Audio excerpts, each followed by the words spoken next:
We're living in the age of secularism, feminism, and LGBTQ activism. We're living in the age of immorality, immodesty, and immaturity. And to navigate through this age, first we need to have awareness. So to have awareness, we need to have physiological awareness. So stand up. Everyone stand up. എല്ലാവരും ഒന്ന് എണീച്ച് നിൽക്കുക.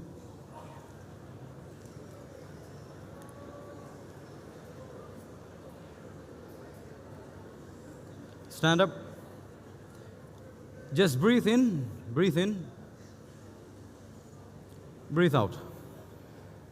Breathe in, breathe out. കുറേ നേരം ഇരിക്കുമ്പോഴേ we need to have blood circulation, so that we need to have proper awareness. All right. ഇരിക്കണ്ട.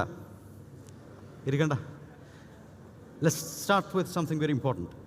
നമ്മൾ liberalism നോക്കുകയാണെങ്കിൽ we see liberal ideologies, we see liberal philosophies, which is extremely filthy, which are extremely vulgar, and which are extremely stupid. യുകെയിലാണ് കഴിഞ്ഞ കുറച്ച് കൊല്ലങ്ങൾക്ക് മുന്നേ dog festival ഉണ്ടായത്. എത്ര ആളുകൾ കണ്ടിട്ടുണ്ട്? കുറേ ആളുകൾ പട്ടിയുടെ വേഷമിട്ടിട്ട് യുകെൻ്റെ സെൻട്രൽ ആയിട്ടുള്ള ഒരു സ്ഥലത്ത് വന്നിട്ട് they are having a huge celebration. How many of you have seen that? Raise your hand. Dog celebration. Now, how can people brainwash, or agencies brainwash people to accept a philosophy in which they are influenced to become dogs?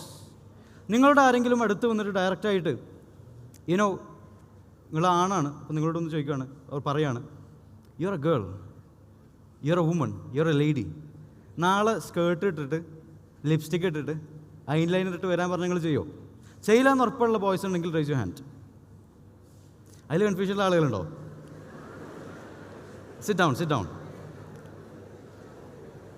That is the thing. That is the thing. These ideologies, they are extremely filthy, they are extremely vulgar, they are extremely stupid, that if they told you these philosophies and ideologies directly, you will never accept it. You will never ever accept it. But ഈ കാലഘട്ടത്തിലെ കുറേ ആളുകൾ ഇങ്ങനെയുള്ള philosophies accept ചെയ്യുന്നു എന്നുള്ളത് യാഥാർത്ഥ്യമാണ്. How does that happen എന്നുള്ളത് മനസ്സിലാക്കണമെങ്കിൽ we need to learn about dark psychology. We need to learn about these different strategies that these people use. ഞാൻ ചെറിയൊരു എക്സ്പീരിയൻസ് പറയാം. മനിപ്പുലേഷൻസ് നടക്കുന്നുണ്ട് എന്നുള്ളതിൻ്റെ ആദ്യത്തെ ഒരു എക്സ്പോഷർ എനിക്ക് ജീവിതത്തിൽ കിട്ടിയത് യഥാർത്ഥത്തിൽ കഴിഞ്ഞ കൊല്ലമാണ്. കഴിഞ്ഞ കൊല്ലം ജാനുവരിയിൽ 2023 ജാനുവരി ഞാൻ ഈജിപ്തിലാണ്, കെയ്റോയിലാണ്. അങ്ങനെ കെയ്റോ ഇൻ്റർനാഷണൽ ബുക്ക് ഫെയർ നടന്നുകൊണ്ടിരിക്കുകയാണ്. കെയ്റോ ഇൻ്റർനാഷണൽ ബുക്ക് ഫെയർ എന്ന് പറയുന്നത് തുല്ലാബുൽ ഇൽം, like we see that as a celebration. കാരണം കുറേ പുസ്തകങ്ങൾ വിൽ ഗെറ്റ് ഇറ്റ് ആസ് വില കുറഞ്ഞു കിട്ടും. So we skip the meal, we amass the funds, we save the funds so that we can buy books. അങ്ങനെ കെയ്റോ ഇൻ്റർനാഷണൽ ബുക്ക് ഫെയറിലേക്ക് പോയി. ഓരോ സ്റ്റാളുകൾ, ഇവിടെ പുറമെ നോക്കിക്കഴിഞ്ഞാൽ ബുക്ക് സ്റ്റാളുകളുണ്ട്, അതേമാതിരി കുറേ സ്റ്റാളുകളാണ് ഈ ബുക്ക് ഫെയറിലുണ്ടാകുക. ഇങ്ങനെ ഓരോ സ്റ്റാളിൽ നിന്നിങ്ങനെ നടക്കുകയാണ്. We are looking for certain books, എക്സ്ക്ലൂസീവായിട്ടുള്ള ചില ഫിഖ്ഹിൻ്റെ ഹദീസിൻ്റെ പുസ്തകങ്ങളൊക്കെ ഉണ്ട്. So we are searching for books. ഇങ്ങനെ പോകുമ്പോൾ ഞാൻ പെട്ടെന്ന് നിന്ന് ഒരു ബുക്ക് സ്റ്റാളിൻ്റെ മുന്നിൽ പെട്ടെന്ന് നിന്നു. ഞാൻ നോക്കുമ്പോൾ പുറത്ത് കുറേ പാംഫ്ലെറ്റ്സ് ഉണ്ട്, ഭയങ്കര ബ്യൂട്ടിഫുള്ളി ഡിസൈൻഡ് ആയിട്ടുള്ള കുറേ പാംഫ്ലെറ്റ്സ് ഉണ്ട്. നല്ല കവർ പേജുള്ള കുറേ പുസ്തകങ്ങളുണ്ട്. അതിൽ പുറത്ത് എഴുതിയിട്ടുള്ളത് 10 reasons why you need to stop smoking, how to find happiness in life. If you knew this, your life will become 10 times happier. So me being a student of psychology, I was very, very captured by it. അങ്ങനെ ഞാൻ ഇതിങ്ങനെ നോക്കി, ഓരോ പുസ്തകങ്ങൾ നോക്കി, ഉള്ളിലോട്ട് കയറാൻ നിന്നിട്ടില്ല, because I was specifically searching for ഹദീസ് ബുക്സ്. പക്ഷെ ഇങ്ങനെ കുറച്ച് ദിവസം ഇങ്ങനെ നോക്കിക്കുമ്പോൾ ഒരാൾ പെട്ടെന്ന് അടുത്ത് വന്നു. സാധാ ടീഷർട്ടൊക്കെ ഇട്ടിട്ടുള്ള സാധാ ഒരാൾ. അദ്ദേഹം അറബിയാണ്, മിസ്രിയാണ്. അപ്പോൾ ഇങ്ങനെ എന്നോട് ചിരിച്ചു, ഞാൻ തിരിച്ചു ചിരിച്ചു. സലാമൊന്നും പറഞ്ഞിട്ടില്ല. എന്നോട് പറഞ്ഞു തഫദ്ദൽ മർഹബൻ അഹ്ലൻ വസഹ്ലൻ എന്നിട്ട് സ്റ്റാളിലേക്ക് ഉള്ളിലേക്ക് ക്ഷണിച്ചാൽ ക്ഷണം സ്വീകരിക്കണമല്ലോ. So I entered the stall. എന്നിട്ട് സ്ലോലി എന്നോടിങ്ങനെ ചോദിക്കാൻ തുടങ്ങി ഹൂ ആർ യു എന്നുള്ളത്. So I am a very suspicious person, I don't trust people very fast. So എന്നോടിങ്ങനെ ചോദിക്കുമ്പോൾ I was very suspicious. So I did not tell him my real identity. ഞാനൊരു താലിബുൽ ഇൽമാണ്, അസ്ഹർ യൂണിവേഴ്സിറ്റിയിൽ, അങ്ങനെയൊന്നും പറയാതെ I just told him that I'm a student and I'm here for searching for the truth എന്നുള്ള രീതിയിൽ I just told him that as a blanket statement. എന്നിട്ട് അതെങ്ങനെ വിളിച്ചു വരുത്തി എന്നോട് ചോദിച്ചു, അവിടെ കസാല ഉണ്ടായിരുന്നു, ഉള്ളിലേക്ക് വിളിച്ചിട്ട് ഇസഡ് ഇരിക്കാൻ പറഞ്ഞു. എന്നിട്ട് ചോദിച്ചു ചുരിദ് ഷായ് വല്ല ഗഹ്വ, എന്താണ് കുടിക്കാൻ ചായ, എന്താണ് ജ്യൂസോ ആണോ വെച്ചിട്ട് ചായ പറഞ്ഞു. അങ്ങനെ എന്നോട് ഇങ്ങനെ സംസാരിക്കാൻ തുടങ്ങി. The importance of happiness in life, the importance of purpose in life, the importance of meaning in life. And I was captured by the way that he was speaking. ഭയങ്കര രസമാണ് അദ്ദേഹം സംസാരിക്കുന്നത് കേൾക്കാൻ. സ്പെസിഫിക്കലി മിസ്രി ആക്സെൻ്റ് ഉണ്ട്. സഈദിലേക്ക് പോയി കഴിഞ്ഞാൽ Misri ആക്സെൻറ്റിന് there's a beauty of it. കേരളയിലുള്ളത് അത്ര നല്ല ആക്സെൻ്റ് അല്ല, but if you go to Saeed, you'll get a very attractive accent. Now ഞാൻ അദ്ദേഹത്തോട് സംസാരിച്ച് ഇങ്ങനെ വന്നു. പിന്നെ സ്ലോലി പർപ്പസ് ഓഫ് ലൈഫിൽ നിന്ന് ഇമ്പോർട്ടൻസ് ഓഫ് റിലീജിയസ് അവയർനെസ്സിലേക്ക് കടന്നു. എന്നിട്ട് സ്ലോലി മതങ്ങളെ പറ്റി സംസാരിക്കാൻ തുടങ്ങി. എന്നിട്ട് പറഞ്ഞു ഇപ്പോഴത്തെ മതങ്ങൾ എന്ന് പറയുന്നത് എക്സ്ട്രീം ഫിനാറ്റിക്കായിട്ടുള്ള മതങ്ങളാണ്. എന്തൊരവസ്ഥയാണ്. ആളുകൾ തമ്മിൽ ഹുബ്ബ് ആണല്ലോ, ആളുകൾ തമ്മിൽ മവദ്ദ, we need to have that kind of love between people എന്നൊക്കെ പറഞ്ഞിട്ട് എന്നിട്ട് സ്ലോലി ക്രിസ്ത്യൻ തിയോളജിയെ പറ്റി സംസാരിക്കാൻ തുടങ്ങി. And the religion of love and the religion of peace and the religion of harmony is the Christian theology. എന്നിട്ട് പറഞ്ഞു Al-Qaeda, Daesh, Taliban, ISIS, they're creating massive problems. We need to stand strongly against it. I was confused. കാരണം ഹാപ്പിനെസ്സിൽ നിന്ന് തുടങ്ങിയിട്ട് Al-Qaeda വരെ എത്തി. Now I was quite astonished. എന്നിട്ട് അവസാനം എനിക്ക് കുറച്ച് പുസ്തകങ്ങളൊക്കെ തന്നു.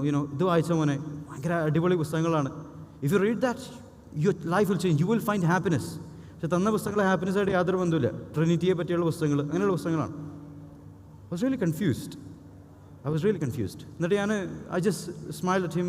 And എന്നിട്ട് ഞാൻ അവസാനം സ്റ്റോളിൻ്റെ പുറത്തേക്ക് ഇറങ്ങിയിട്ട് ഞാനിങ്ങനെ മേലേക്ക് നോക്കുമ്പോഴാണ് സ്റ്റോളിൻ്റെ ബോർഡ് കാണുന്നത്. ഇറ്റ്സ് ആക്ച്വലി മിഷനറി, ഒരു മിഷനറിയുടെ ബോർഡാണിത്. എന്നിട്ട് ഞാൻ തിരിച്ച് കെയ്റോയിൽ നിന്ന് I was going to Manufia, which is 2 hours away. ഇങ്ങനെ പോകുമ്പോൾ എൻ്റെ മനസ്സിൽ അങ്ങനെ ആലോചിച്ച് എന്താ അവിടെ സംഭവിച്ചതെന്നുള്ളതാണ്. What happened? അദ്ദേഹത്തിൻ്റെ സ്റ്റാർട്ടിങ് മുതലുള്ള ഒബ്ജക്റ്റീവ് എന്ന് പറയുന്നത് ഒന്നായിരുന്നു, ക്രിസ്ത്യാനിറ്റി പറ്റി സംസാരിക്കുക എന്നുള്ളതായിരുന്നു. But the usloob al-kalam, the style of communication he used, that is called as manipulation. And that is exactly what is happening today. And that is how liberal filth is being injected into the minds of the youth. That is how the youth is becoming brainwashed. നമ്മൾ ഈ brain വാഷിങ്ങിൻ്റെ strategies clear ആയിട്ട് മനസ്സിലാക്കേണ്ടതുണ്ട്. അത് മനസ്സിലാക്കിയിട്ടില്ലാത്ത കാലത്തോളം we will fall into it. ഞാൻ ആ സ്റ്റോളിലേക്ക് കയറുമ്പോൾ if I knew, okay, these are missionaries, basically they're going to brainwash you into believing in something that you don't want to believe in എന്ന് അറിഞ്ഞിട്ടുണ്ടെങ്കിൽ I would not have entered that stall. So ഇവരേറ്റവും കൂടുതൽ ഈ കാലഘട്ടത്തിൽ യൂത്തിനെ manipulate ചെയ്യാൻ ഉപയോഗിക്കുന്ന ഒന്നാണ് social media എന്നുള്ളത്. And it's very clear, social മീഡിയയിലൂടെ is not apparent, നമുക്ക് പുറമേ നിന്ന് നോക്കിയാൽ മനസ്സിലാകില്ല ഇറ്റ് ഈസ് ബ്രെയിൻ വാഷിംഗ് എന്നുള്ളത്. But if we delve deep into it, if you dive deep into it, it becomes very clear what they are trying to do. ഞാൻ ചില പ്രോപ്പഗാൻഡകൾ മാത്രം, സ്ട്രാറ്റജികൾ മാത്രം പറഞ്ഞിട്ട് അവസാനിപ്പിക്കുകയാണ്. We are having very less time. All right. There is something called as social engineering. വാക്കേട്ടുള്ള എത്ര ആളുകളുണ്ട്? Raise your hand. Social engineering. Engineering എന്ന വാക്കേട്ടുള്ള എത്ര ആളുകളുണ്ട്? Raise your hand. All right. Social engineering is basically engineering the minds of the people. That's what social engineering really is. ഫേസ്ബുക്കിലും ട്വിറ്ററിലും വാട്സപ്പിലും ആ companies നോക്കിയാൽ തന്നെ they have certain roles called as social engineers who are masters of human psychology. And their aim is to capture your attention and make you use the product as much as possible. Anyway, with regards to a few strategies, ഞാൻ ചില ചോദ്യങ്ങൾ ചോദിക്കാം and I'll get to the strategy. ഇന്ന് 2 strategies മാത്രം discuss ചെയ്യുന്നുള്ളൂ. And we are concluding very fast because we are running out of time. All right. A simple question. Do you think majority of the people in the world accept LGBTQ?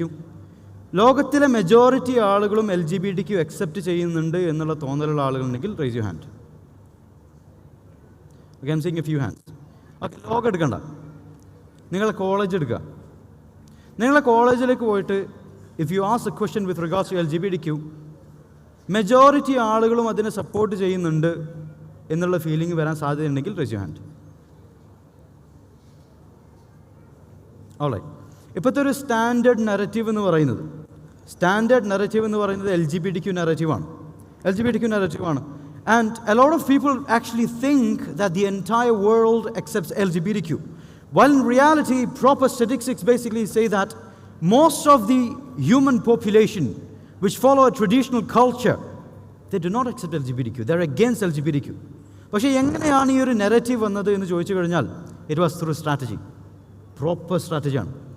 Akbar സാഹിബിൻ്റെ gender neutrality എന്നുള്ള പുസ്തകത്തിൽ ഇതിനെപ്പറ്റി വളരെ ഡീപ്പായിട്ട് explore ചെയ്യുന്നുണ്ട്. How NGOs are used for brainwashing, how the brainwashing happens a lot.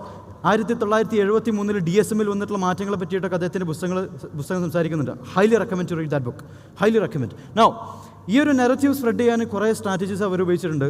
One of the strategies is basically called as the echo chamber phenomenon. What is echo chamber phenomenon? Echo chamber phenomenon എന്ന് പറയുന്നത് basically social media പ്ലാറ്റ്ഫോംസിലൊക്കെ നോക്കിക്കഴിഞ്ഞാൽ it works on ആൽഗറിതംസ്. നിങ്ങൾ social മീഡിയയിൽ ഉള്ളിടത്തോളം you are basically in an echo chamber. അവർ ചെയ്യുക, when you are in an echo chamber they inject social media with certain narratives. അത് LGBTQ narrative ആയിരിക്കും, അല്ലെങ്കിൽ അത് റിലേറ്റഡ് ആയിട്ടുള്ള ലിബറൽ നെറേറ്റീവ്സ് ആയിരിക്കും. എന്നിട്ട് നിങ്ങൾ സോഷ്യൽ മീഡിയ സ്ക്രോൾ ചെയ്യുമ്പോൾ all you are seeing is LGBTQ related post, LGBTQനെ സപ്പോർട്ട് ചെയ്യുന്ന പോസ്റ്റുകൾ.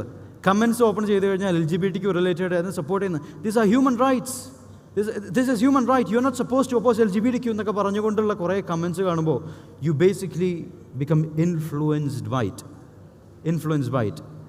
ഡോക്ടർ ഫിലിപ്പ് സിംബാർഡോ എഴുതിയിട്ടുള്ളൊരു പുസ്തകമുണ്ട്, ലൂസിഫർ എഫക്റ്റ് എന്നാണ് ആ പുസ്തകത്തിൻ്റെ പേര്.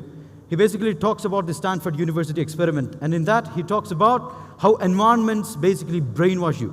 ഒരിക്കലും ഞാൻ LGBTQ ആക്ടിവിസത്തെ സപ്പോർട്ട് ചെയ്യില്ല എന്നുള്ളത് 100% ഉറപ്പുള്ള ആളുകളുണ്ടെങ്കിൽ റേസ് യു ഹാൻഡ്. 100% ഉറപ്പുള്ള ആളുകൾ മാത്രം റേസ് യു ഹാൻഡ്. ഒരിക്കലും ഞാൻ LGBTQ ആക്ടിവിസത്തെ സപ്പോർട്ട് ചെയ്യില്ല ഉറപ്പുള്ള ആളുകൾ മാത്രം.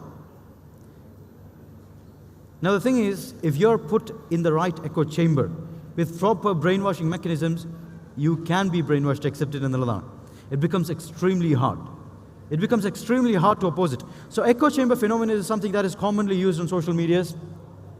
അതുപോലെ തന്നെ ഞാൻ വേറെ ചോദ്യം ചോദിക്കുകയാണ്, ആർ മുസ്ലിംസ് ടെററിസ്റ്റ്? മുസ്ലിം ടെററിസ്റ്റുകളാണോ? ഉറപ്പാണോ? ഞാൻ 2 ദിവസം മുന്നേ ബാംഗ്ലൂരിലായിരുന്നു. ഞാൻ സംസാരിച്ച് വന്നപ്പോൾ മുസ്ലിങ്ങൾ ടെററിസ്റ്റുകളാണെന്ന് വെച്ചപ്പോൾ കുറേ ആളുകൾക്ക് ഡൗട്ട്, അവർ മുസ്ലിങ്ങളാണ്. The thing is, the reason why they were having doubts is because of misinformation and disinformation campaigns. ഞാൻ 2 മിനിറ്റ് കൊണ്ട് ഒരു കാര്യം കൂടി പറഞ്ഞിട്ട് നിർത്താം ഇൻഷാ അല്ലാ. Are Muslim terrorists എന്നുള്ളത് പറഞ്ഞപ്പോൾ okay, the answer was unanimous. You said Muslims are not terrorists. ഒരു ചോദ്യം കൂടി ചോദിക്കാം, മെജോറിറ്റി ഓഫ് ദ ടെററിസ്റ്റ് മുസ്ലിങ്ങളല്ലേ? ആണോ? അല്ലേ? ഞാൻ എല്ലാ ധർമ്മങ്ങളാണെന്ന് പറഞ്ഞാൽ ധർമ്മങ്ങളല്ല. The reality is no. നമ്മൾ പ്രോപ്പറായിട്ട് സ്റ്റാറ്റിസ്റ്റിക്സ് നോക്കിക്കഴിഞ്ഞാൽ it's very clear. Muslim terrorist population എന്ന് പറയുന്നത് is extremely minimal compared to other religions and other faith communities. But standard narrative എന്താണ്? What is the standard narrative? The standard narrative is that Muslims are the terrorists. Average press coverage of the terrorist attack അത് നമ്മൾ നോക്കിക്കഴിഞ്ഞാൽ, ഇപ്പോൾ ഈ അടുത്ത് കളമശ്ശേരി സ്ഫോടനം, എത്ര ആളുകൾക്ക് അറിയാം? Raise your hand. കളമശ്ശേരി സ്ഫോടനം അത് നടന്നപ്പോൾ എന്തൊക്കെ നടന്നു? തൊപ്പിട്ട ഒരാളായിരുന്നു, താടി വെച്ച ആളവിടെ കണ്ടിരുന്നു, മുപ്പൊരു മൂലക്കലൂടെ സൈഡിൽ കൂടെ നടന്നു പോയിട്ടുണ്ടായിരുന്നു. അത് മുസ്ലിം തീവ്രവാദമാണ്, അൽ-ഖാഇദയാണെന്നൊക്കെ പറഞ്ഞിട്ട്, അഫ്ഗാനിസ്ഥാനിലെ താലിബാനാണെന്നൊക്കെ അവർ പറഞ്ഞിരുന്നു. It is extremely astonishing. പക്ഷേ അതിനുശേഷം ഒരു ക്രിസ്ത്യാനിയാണ് ചെയ്തതെന്ന് കണ്ടു കഴിഞ്ഞപ്പോൾ coverage കുറഞ്ഞില്ലേ? That is what we call as disinformation campaigns. All right? So when we look into the problems in the society, the narratives of the society, the standards of the society, it is basically determined by certain agencies and organizations which are using certain strategies to basically brainwash you into believing something that you don't want to believe in. ഞാൻ നിർത്തുകയാണ്. There are a lot of things that we need to know with regards to social media. Manipulation നടക്കുന്നുണ്ട് എന്നുള്ളൊരു യാഥാർത്ഥ്യ ബോധ്യമാണ് ആദ്യം മനസ്സിൽ വേണ്ടത്. We need to know that we are being used, we are being abused, we are being exploited. Our brains are being controlled whether we like it or not. The reason why Facebook, social media and other platforms are free is because you are the product. So we got to think, we got to raise our awareness. May Allah subhanahu wa ta'ala protect us all. Ameen ya rabbil alameen. Assalamu alaikum wa rahmatullahi ta'ala wa barakatuh.